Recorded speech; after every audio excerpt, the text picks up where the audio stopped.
నెల్లూరు జిల్లా కోవూరు పోలీసులకు వచ్చిన సమాచారం మేరకు కోవూరు సమీపంలో జాతీయ రహదారిపై ఎస్ఐ ముత్యాలరావు సిబ్బందితో కలిసి అక్రమంగా తరలిస్తున్న రేషన్ బియ్యం వాహనాన్ని పట్టుకుని స్టేషన్ కు తరలించారు. పట్టుబడిన బియ్యాన్ని కోవూరు పోలీసుల సమక్షంలో సివిల్ సప్లై డిప్యూటీ తహసీల్దార్ బాలకోటమ్మ స్వయంగా పరిశీలించి రేషన్ బియ్యంగా నిర్ధారించింది. ఈ సందర్భంగా బాలకోటమ్మ మాట్లాడుతూ అర్ధరాత్రి సమయంలో కోవూరు పోలీసులకు వచ్చిన సమాచారం మేరకు 45 క్వింటాల రేషన్ బియ్యాన్ని పట్టుకోవడం జరిగిందని తెలిపారు. పోలీస్ స్టేషన్ కు తరలించిన ఆ బియ్యాన్ని స్వయంగా పరిశీలించడం జరిగిందని, అవి రేషన్ బియ్యమని నిర్ధారించామని తెలిపారు. వేరే ప్లాస్టిక్ బ్యాగులో వేసుకుని ఇతర ప్రాంతాలకు అక్రమంగా తరలిస్తున్నారని, సుమారు 900 బ్యాగులు ఉన్నాయని తెలిపారు. ఆ బియ్యాన్ని లారీని సీజ్ చేసి వారిపై కేసు నమోదు చేయడం జరుగుతుందని తెలిపారు.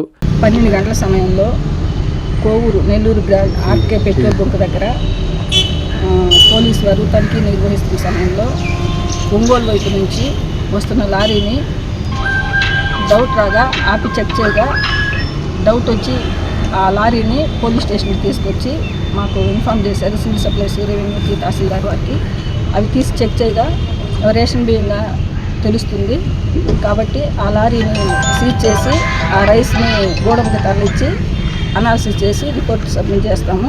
ఆ లారీలో 900 బ్యాగులు గన్నీ నుంచి ప్లాస్టిక్ తెల్ల సంచుల్లో నింపున్నారు.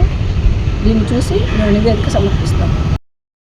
మెడికవర్ హాస్పిటల్స్ నెల్లూరు మిమ్మల్ని తిరిగి సాధారణ స్థితికి తీసుకురావడమే మా ధ్యేయం. అన్ని సదుపాయాలతో కూడిన ప్రత్యేకమైన రీహాబిలిటేషన్ వార్డ్, అందుబాటులో సేవలు ortho and neuro rehab, cardiac and pulmonary rehab, post operative rehab, post transplant rehab, sports injuries and trauma rehab, geriatric and paediatric rehab, cancer and palliative rehab. Medicover hospitals, Chintareddypalem cross roads, Nellore. Contact 0406833455.